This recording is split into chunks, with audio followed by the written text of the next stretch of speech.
Welcome to United Shades of Gray, Conversations of Race in America on WSGW. Now, here is your host, Kareem Bowen. This is Kareem Bowen introducing and welcoming you to another edition of United Shades of Gray, Conversations of Race in America. We are glad to have you with us today, whether you're watching us on Saturday mornings or Sunday evenings. We certainly thank you for coming in and continually listening to our broadcast. I want to bring in the studio with me today. I have my producer, John B, in the place to be. John, what's good with you? Hello. We certainly thank John for all of the hard work that he continually does. This is the man, the Renaissance man. He gets it all done. He has the plan. See how I rapped on there, John? Yeah, I like it. And now we're going to bring in Mark. I'll see if I can do some rap-a-da-do for Rap Mark.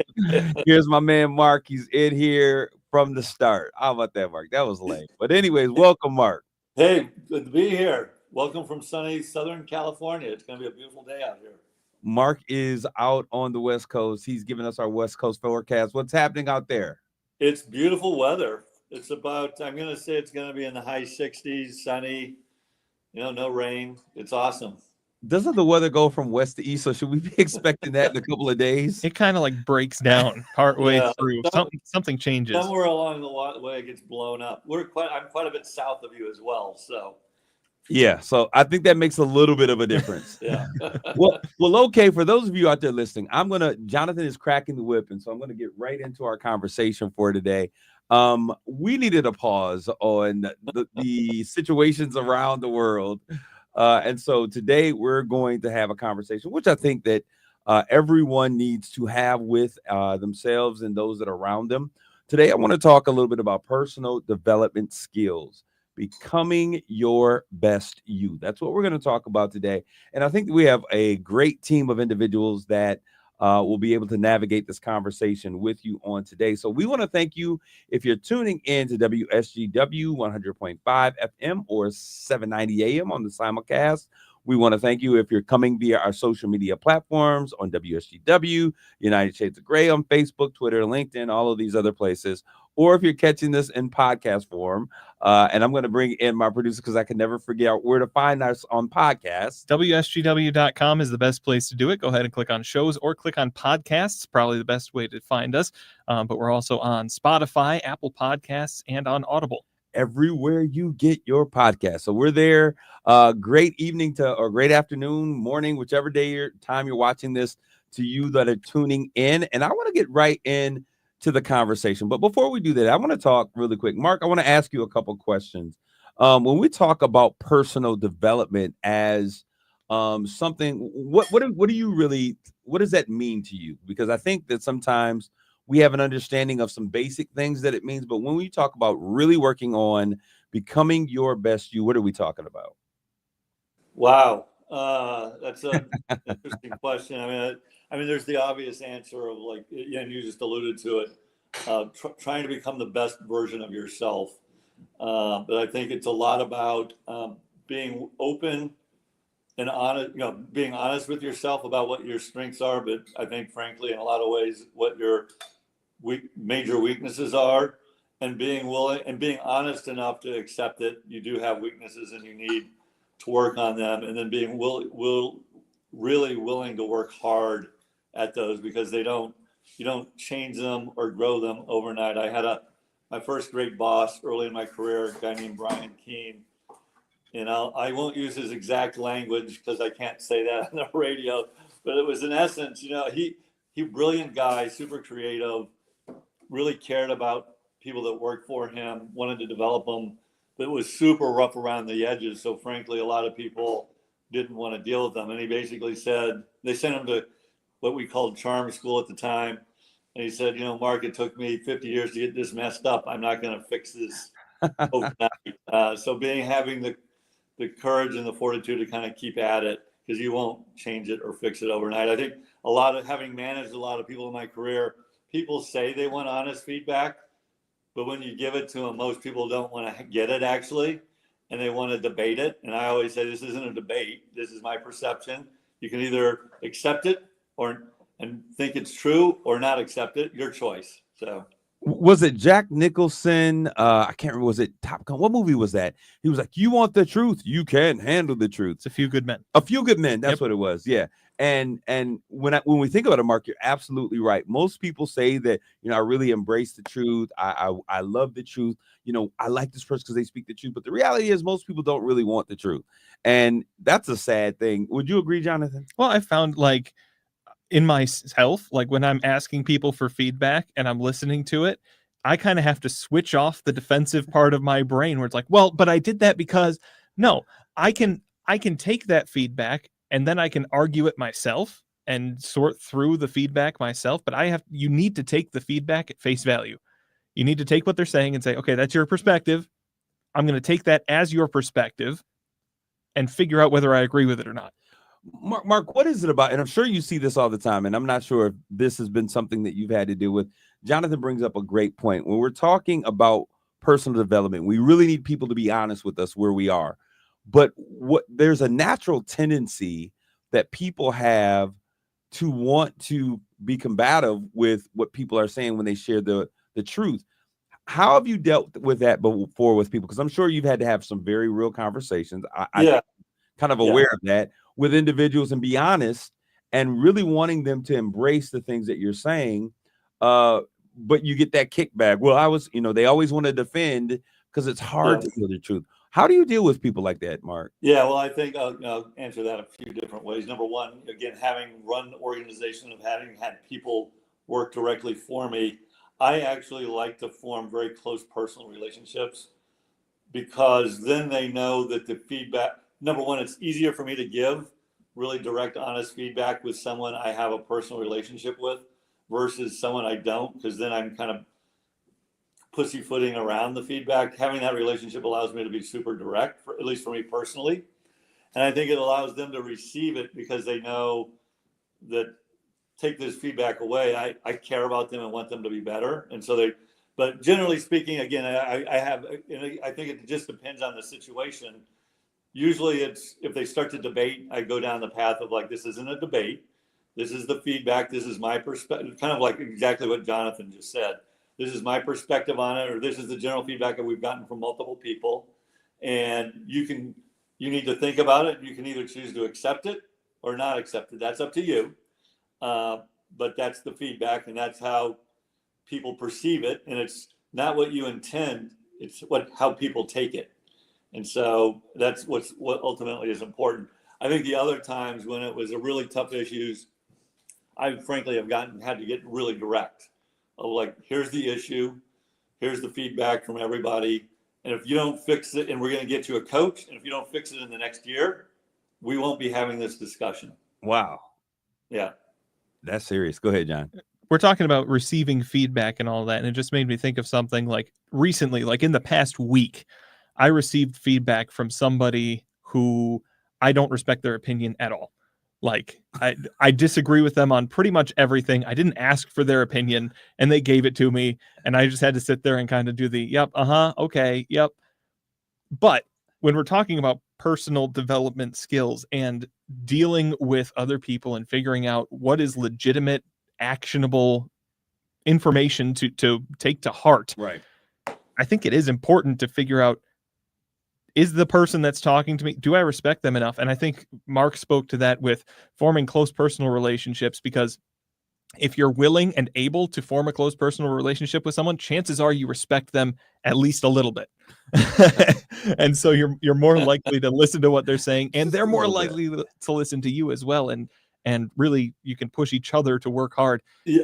Well, and that's where it kind of comes back down to you've developed, and this is where to me, again, it's, you've got something about leadership and team. Exceptional teams, there's a relationship that exists amongst teammates, a trust that's developed through personal interaction. And that's kind of where, when you have a personal relationship with someone, it's much easier, I personally believe, to have an honest discussion about, hey, you know what, this is an issue. It's going to hurt your career if you don't work on this issue. I'm going to help you work on it if you accepted the feedback. But this is where I think from the very beginning, people are people, and the more of a relationship you know about them personally, the easier it is to overcome tough situations. That, frankly, is the thesis of this show. about race issues. So. Yeah, and so really the reason I thought it would be great to have this conversation is when we're looking at so many things transitioning right now. People's lives, they feel like the world is ending. Folks are losing jobs or just transitioning. I talked to so many people probably within the past couple of weeks who are not happy where they currently are in life. And so, I asked them, so if you don't like where you are, then what are you going to do to change it? Right. And so I think that this conversation is so important to realize that personal development is all about your personal commitment to your continual development as an individual. So it's very important that you understand, first of all, that change is possible. I always say this about change. Change is necessary, change is inevitable, but change is your friend. And so as we look at personal development, we're talking about the things that we are, and you said this at the beginning, Mark, that we are going to be consistent and work hard towards, that we can bring into our, how shall I say it, our toolbox to really make us become more effective. How often do you guys spend time really, okay, how am I performing? Where am I at? And I think, Mark, you're probably doing a little bit more of that. What are the things that I need to sharpen up on? What are the things that I could really do better or be better at? How often do you guys spend time making those personal assessments? I do it all the time. I'm super self-reflective. One could probably argue it. I do it too much, but I'm constantly kind of assessing. What did I do that well? Could I have done it better? Could I have handled that situation better? Where are my opportunities to grow? Basically, people have asked me before. What I had a somewhat successful career. I'm in the next phase of my career, but Mark, you had a very successful career. Yeah. You were by no means Bill Gates, No. but you were not necessarily walking around here with no achievements either. So I No, can't yeah. let you And just so, and lay I'm down your success. proud of the things I accomplished, but people have asked me, well, what allowed you to do that? And I've thought about that a lot. And look, everybody's got gifts. I've got gifts and I've got weaknesses, but I always give them two answers. Number one was I refused to give up. So there was a persistence that like I strive to be this and I'm not going to ever give up. But I think the most important one was really the constantly striving to be a better version of myself, constantly learning to grow. I made some weird job transitions that most people don't make, where I went to I am absolutely horrible at this, but I'm going to learn to be good at it. And I just kept working and working and working. When I think about this, I think about the reason these things are important because we want to take the bull by its horns as it relates to our life, where we end up in life. And I've always been the person, I'm not going to allow other people to put limitations on me. So I'm going to do everything that I can. And so I'm continually assessing and looking, how can I be better? What can I do to improve? But one of the things that I want to talk about here is we talk about personal development. I believe that everyone is a leader in some capacity, whether it's here where John is cracking the bullwhip on keeping everybody on time in the studio. You're not here. You're not there. You're assigned. You got to put up your date. He's continually harassing me, Mark. No, he's leading. We're leaders. You need that, man. You need that. or leaders in your family, in your home, and you were just out visiting the grands. So these issues of leadership continually arise. And Mark, what kind of leader would you say that you are when you were leading people then? How you have changed, and what's been the reason for the types of changes that you've made as a leader?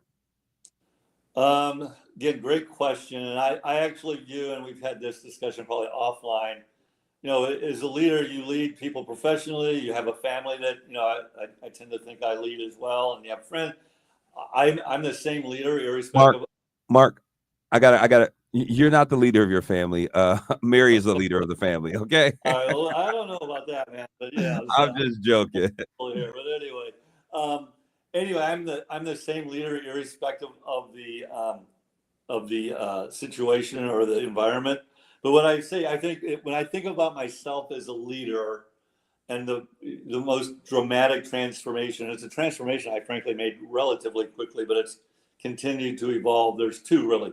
Number one, I went from being a micromanager to someone that gives their people fairly broad guidance and then a really long leash to do their job. And not getting involved in every decision. So that was one, and letting them make most of the decisions or have most of the decisions, even if I might disagree with them. That was one. And I think the other one was I became a much better listener and coach, which is something I worked on. One of the things that I really appreciated about you, Mark, when I first met you, I don't think I've ever told you this. I've worked in a lot of spaces with a lot of high-level folks, presidents and CEOs. Those are spaces that I feel very comfortable navigating. But there was something different about you, and this was the thing that's like, this dude is a little bit different. And after our initial meeting, I spoke with Miss Ware. Cassandra was there as well, and I said, "You know what I like about this guy?" And this is a testament to the type of leader that you were. In many cases, when I've gone in and I've had conversations with people, especially when the senior is a middle, older white guy, it's almost like the conversation is tentative.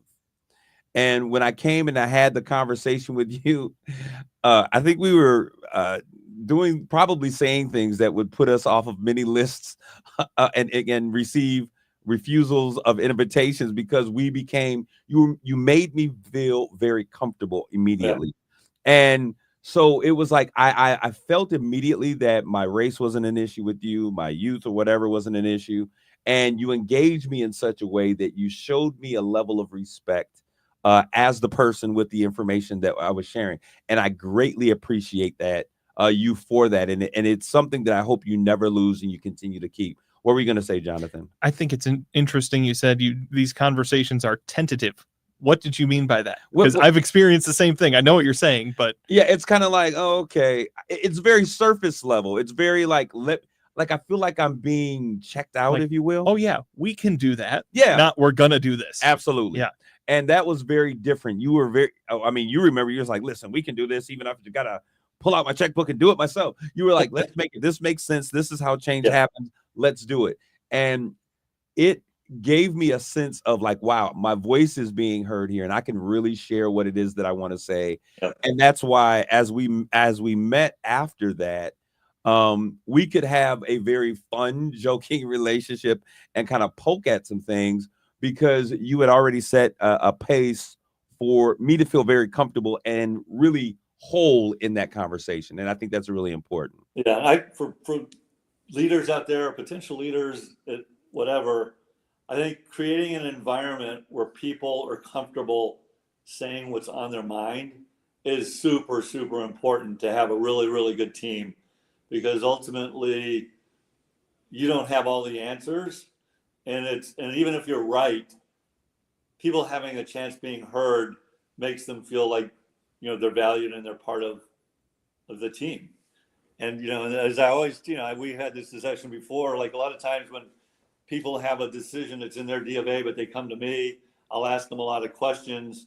And even though I may have made the different decision, I typically let them do it unless it's a career ender or a job killer, because who knows? I mean, maybe they're right. And frequently, and I'm wrong, that's possible. And there's oftentimes more than one way to get to the same result, frankly.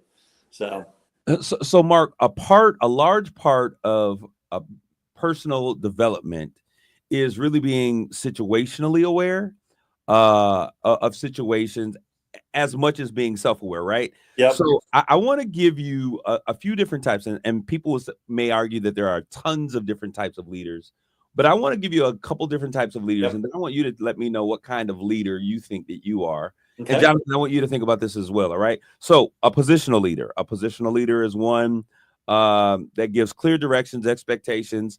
They are the leader because they are the boss. Their title gives them the leadership, and they expect people to follow because they are positionally the leader. Number two, autocratic.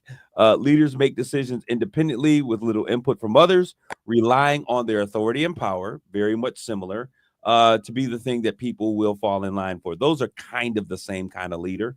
But then we got democratic, one who involves other people on the team involved. They get input, feedback before making decisions, and they make it a collaborative process. Then there's a transformational leader, leaders who inspire people and motivate others, fostering a sense of purpose and encouraging innovation and change. And then there is a servant leader, leaders who prioritize the needs of other followers, empowering them and fostering a sense of community. And then lastly, visionary leader, leaders who create a vision for the future and inspire others to achieve it. Which of those do you think best describes your type of leadership? Yeah. Well, it's definitely, you sent this list earlier, so I just opened it up. I don't know that I would, I would actually say I have touches of transformational, servant, and visionary leadership. Those are my natural kind of go-tos. I am definitely not democratic, so it's not like we're not going to vote on this kind of a thing. We're definitely not doing that, but at the same time, I'm not an autocrat, and nor am I a positional leader. I actually view myself as, hey, yeah, okay, I'm the boss here, but frankly, I'm just part of this team too. And we're in this together.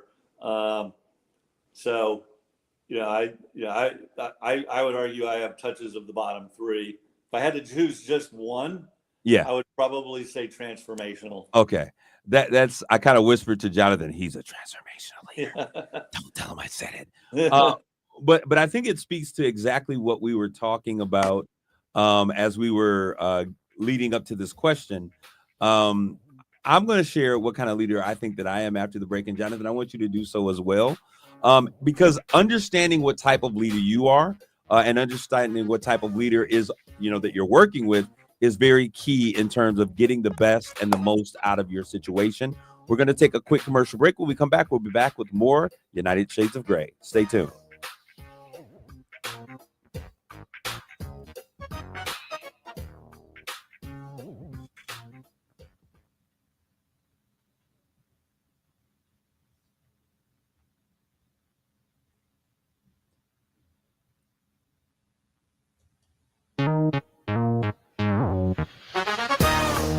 You're listening to United Shades of Gray on WSGW.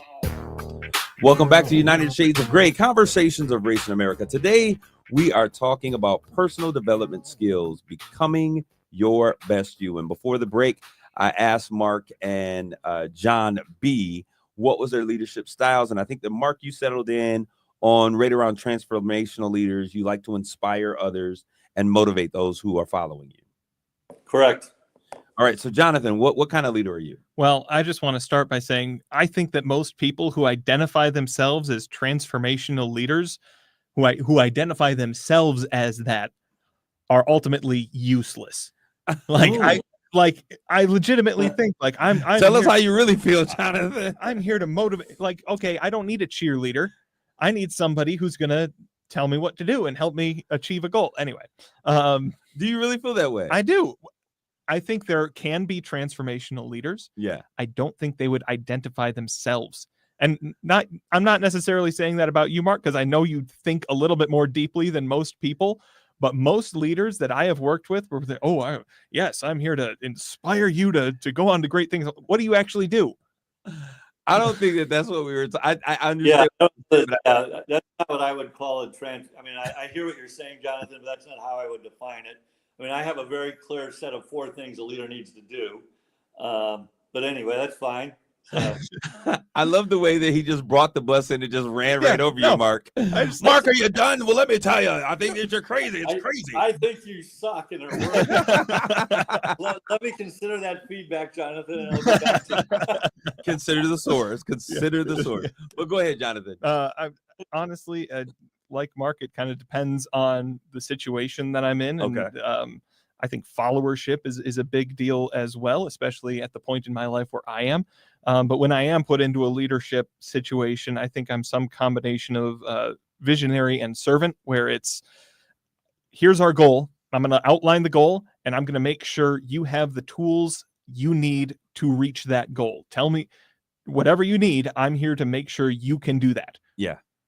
Yeah, no, I would agree. So someone put it in the stream that it's funny you should say that. I actually agree with what John. I mean, to me, a leader, number one, takes a sense of team.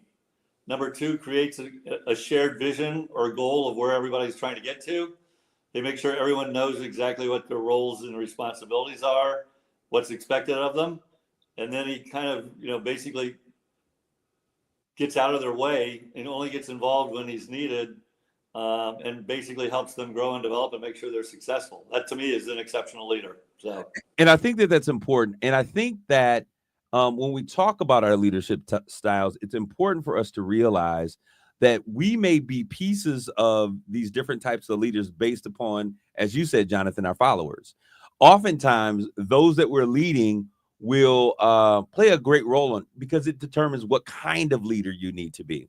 Yep. Some people are, and Mark, I'm sure you've dealt with this, some people will require you to be a positional leader because they don't have inspiration. The sky is always gray. It's raining cats and dogs. Everything is on fire. Or they just don't know. Yeah. And so you have to be a different type of leader for that individual. But there are some leaders that if you inspire them, and I think inspiration, unlike Jonathan, goes a very long way. When you can speak to a person's interests, I always say you entertain their mind. And so inspiring an individual to become what you have the ability to see on the inside, and then providing those tools to help them to reach that goal is very important. That's the kind of leadership I think great leaders do a couple of things. And number one, they get people or organizations to do stuff they never thought they could do, accomplish things they never thought they could accomplish. And great leaders create a sense of fellowship, in a sense that where people are willing to go above and beyond. It's no longer a 9-to-5 job. They're going to make whatever personal commitment they need to make the common goal be successful.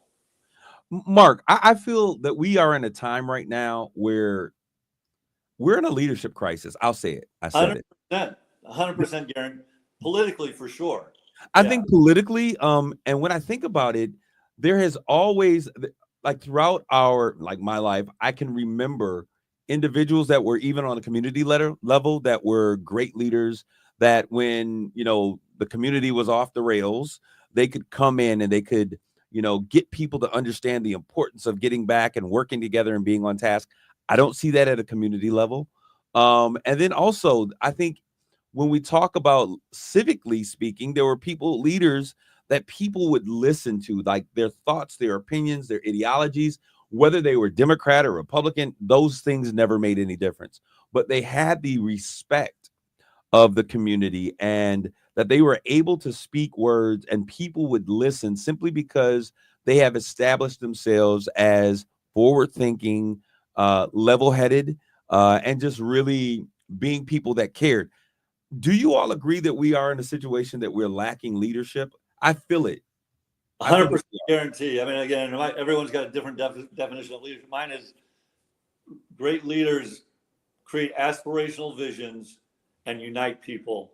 They don't divide people. They don't, and we just don't have, at least at the political level, people that are doing that. It's just such I would call it a divisive, toxic environment that it's not, I don't view it as constructive or healthy. I think at the community level, like what you were talking about, we do see that, and it shows up in a way that you wouldn't expect. It's not a bunch of people running around not knowing what to do. It's a bunch of different people trying to be leaders and pulling in different directions.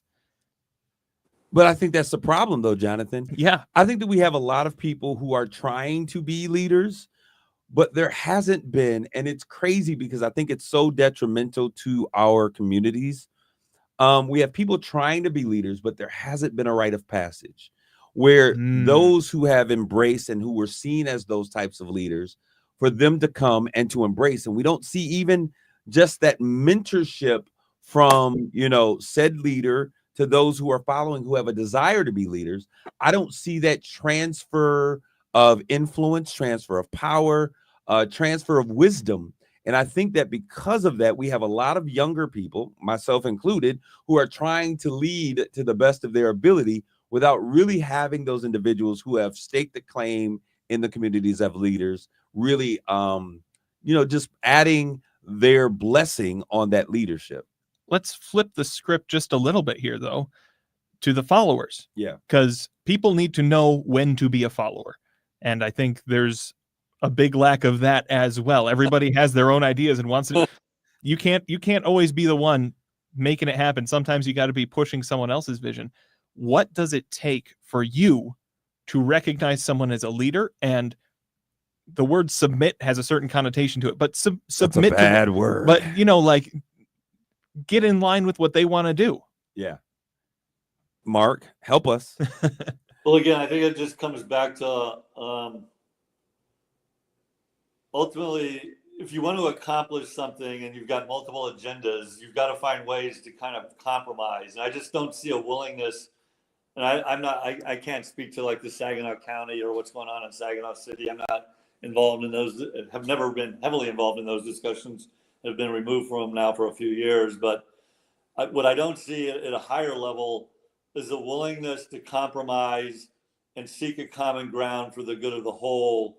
It's either my way or the highway. And that's back to, I think, a lack of true leadership. And it's really more about personal agenda and power than really having an aspirational vision of where we need to take things. You said a word that I hate to hear. I hate the word compromise. Compromise. I understand you hate that word, but yeah, sometimes when I hear the word compromise, for some reason I feel like we're losing something. So I tend to use the word I like to use in replacement, collaborate. Yep. And what that means, but that goes back to that dirty word Jonathan was talking about. Because in order for you are going to give up something that you wanted. It's just lower down on your hierarchy of needs, basically. Well, I don't think it means that you're giving up something that you wanted. I just think that what Jonathan was saying, you might not be the person who's going to lead in that particular situation. So I think that when I think about collaborative efforts and I think about collaboration, I think about people who are understanding that in order for us to get the best out of this, nobody wants to compromise. Okay, I wanted this, but we're going to compromise and take this. It just sounds like we're losing something. But when we collaborate, it means that, okay, I am really good here, so I'm going to bring this part of my leadership to the table. Jonathan is really good over here. And Jonathan is going to lead in this space. And we bring the very best parts of who we are as individuals. Yeah. Well, and then we take turns leading in the spaces that we are most successful in. That I think what you're talking about and what I may be talking about are two different. I mean, you're talking about how do a group of people who have a shared vision of what they want to accomplish, generally speaking, how do they work together to get the most out of their skills and / weaknesses? But when you're in a negotiating table, whether it's a supplier and a customer or a Republican and a Democrat, you basically need you will have to give up something you wanted. Like if I'm negotiating with a customer, I might want, I want $1 million for this thing. I want it, every year for the rest of my life. And I want all these things. And you're not going to get everything you want. You do have to give up something you want. And so when you're negotiating a policy position or a budget package to get something that's a final answer that everyone can support and get behind, you will have to give up things. I'm speaking from a perspective, and I think one of our listeners said this, the good of the whole concept. And right. So we have to look at it. And so in that regard, if we're looking for you want this, I want this, and we're going to fight it out, if everything is seen as a fight, I think that's how we end up. But if we're looking at what is for the good of the whole, and I wish that we could get back, if there was ever a time when people were really concerned about the idea and the concepts of community, surrounding community. Because I think that's when we become our best selves. After every American tragedy that we've seen, this concept of community, that we are a unified America, one America, we're better together, united we stand, divided we fall, seems to surface. And so, I just wish that we would take a step back from all of the divisiveness and really begin to focus in on those particular areas. But Mark, what I want to do is I want to move to some additional. I actually believe that if you talk to pick whomever, Donald Trump and Bernie Sanders, they basically say, I'm wanting the good of the whole. I think the issue is how they, and so that I would argue that whether they, we believe that or not, that's what they believe. And how you go about getting a solution, though, I think is. I don't think they believe that. I don't think it's the good of the whole. I think that both of those individuals, very different. I think that they want what's good for their people, for their constituents, the whole of their constituents, and not necessarily. And I said that for both sides of that. So you just went from far Yeah. right to far left, and I think that that's how both parties govern. I Well, don't think they that. think that their answer is the only answer. My thing is I think they you know, I think they would say, well, that's good for this whole country. And they think that their answer is the only answer. So anyway, let's move on. Mr. Political, non-political is taking me down a I'm just trying to free my mind, Mark. I need a break, but I want to talk about some key foundational skills and mindsets. When we talk about a growth mindset, and we've heard that before, what are we really talking about? Jonathan, you mind taking a stab at that, defining when we talk about a growth mindset, what are we talking about? It's always it's hungry. It's knowing that there is more and wanting to achieve that. And it takes a lot of tough introspection to achieve really anything growth wise. But it is about knowing that there is more. And another point on here on your outline here is goal setting and achievement. Those two things are different. There's goal setting where it's like, I want to reach this point. And then there's a growth mindset of I can be better. And then once you get better, know that you can get better. And that it doesn't stop. We're always getting betterer. Yeah. Betterer and betterer and betterer.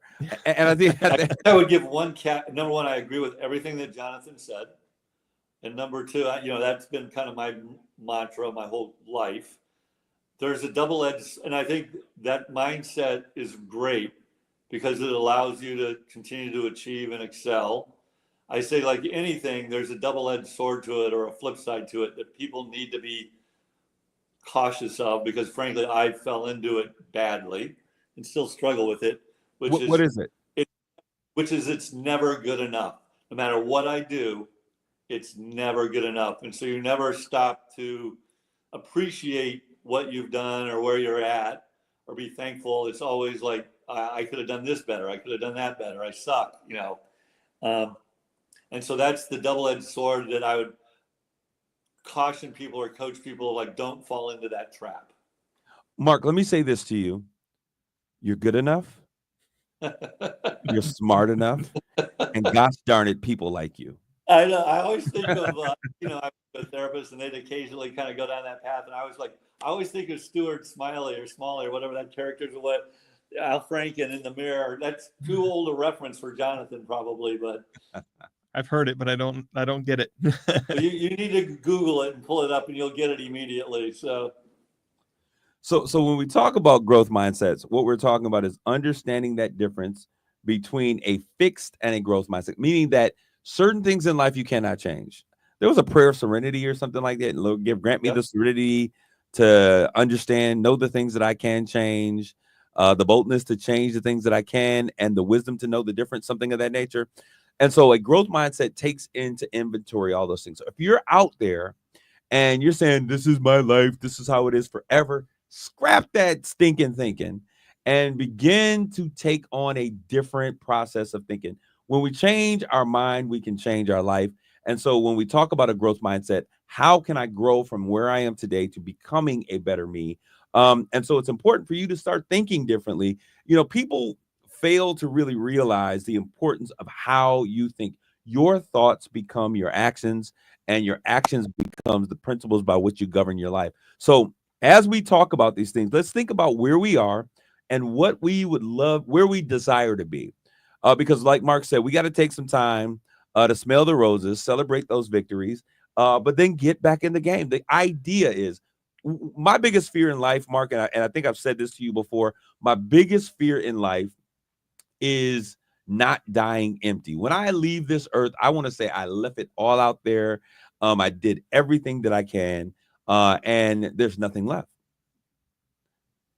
Is that a concern for you, Mark? Well, I'd like to say the same thing. I guess it's back to my, is it ever good enough? I wonder sometimes, will I have done that or not?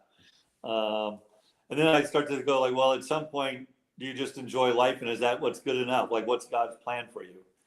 And as you know, I'm looking for another purpose in my life. I'm working on a couple talks, but I'm still a young guy, and I sometimes go, well, is there, maybe God just wants me to enjoy my life for the rest of my life here and just do what I'm doing. So I don't know. Do you really believe that, Mark? I don't know what I believe. I mean, I'm on the journey to try to discern that. So Okay. do I believe it in my heart? No, I don't believe that. I don't Actually, believe it for 1 second either. Yeah. Jonathan, go ahead. Is that the growth mindset, Mark? Is the growth being able to take a breath? Because that is a skill. I've thought about that, Jonathan. I've thought about that a lot. Of like, because my mind is constantly working about what to do, what and maybe that is kind of the growth of like, no, you just need to be, and something will come to you. I mean, that's kind of where I've kind of evolved to like, if something's going to happen, it'll happen. And I made a run at a couple things, and they didn't happen, and I handled them not happening way better than I used to handle things I'm going after not happening. So yeah, don't put your head in the sand, but keep your chest up. One of the things that we have talked about before, Mark, and I think that is really important for us to look at when we take a look at these things. Sometimes we want to do some things, and I say this to I used to say this to athletes, and you could imagine, I tell anyone who has been a high achiever, whether it's in business or in sports, or I don't know, you were the president. Life after that role can be very scary. Yep. And when we talk about it, because Jonathan challenged you, like, is growth mindset meaning, hey, I need to just take time, lick my wounds, recover from everything that I've put out, spend time with family, focus internally for a minute. And that can be fearful, especially, how we are, our lives and who we are and how we see ourselves are often tied to those high, powerful positions that we were in, and moving away from them can sometimes be scary. Jonathan. Well, I joked with you shortly after I retired of like, I literally in one day went from somebody to nobody, and every day you're a nobody, and I'm being facetious here, you're further away from being somebody in a certain sense, and people forget you, so or don't care about you anymore. And for a person that doesn't like to focus on that, when you're at the center of attention of a lot of things, and now you're not, it's not that easy of a transition at times. And for like these elite athletes that are known all over the world, or a movie star, I can't imagine that. I can't even imagine that. So I think the world pushes people to think that way as well. You can't have peace. You need to be the next best thing, and that's not always what's best for you as an individual. Normally, pursuing the next thing is going to be great. Continue walking forward, but sometimes you got to stop. And I think that's a U.S. cultural thing. I mean, that's very ingrained in the American culture versus some other Eastern cultures. There's much less that kind of drive to constantly excel and exceed and be the best. And I think it's a very Western culture thing. We're winding down with this last minute, and so what I want to say to those who are out there listening, this has been a good reprieve for me, having this conversation. No, because I'm doing a lot of introspection and really just trying to map out like what are the things that I really want to see next. But I want to say to those of you out there, if you have been in a position and you've been able to accomplish some things, never define who you are. Never attach your position to who you are or your self vision of who you are, because positions change, but you're always going to remain the person that you are. So always make sure that as you achieve, that your personal identity is not tied to the achievements that you make, but it's got to be coming from a deeper place. I want to thank you guys for continually listening. Like, tag, and share this conversation with those who are around you. And we'll be back again next week, same bat time, same bat station. So God bless you all. Grace and peace.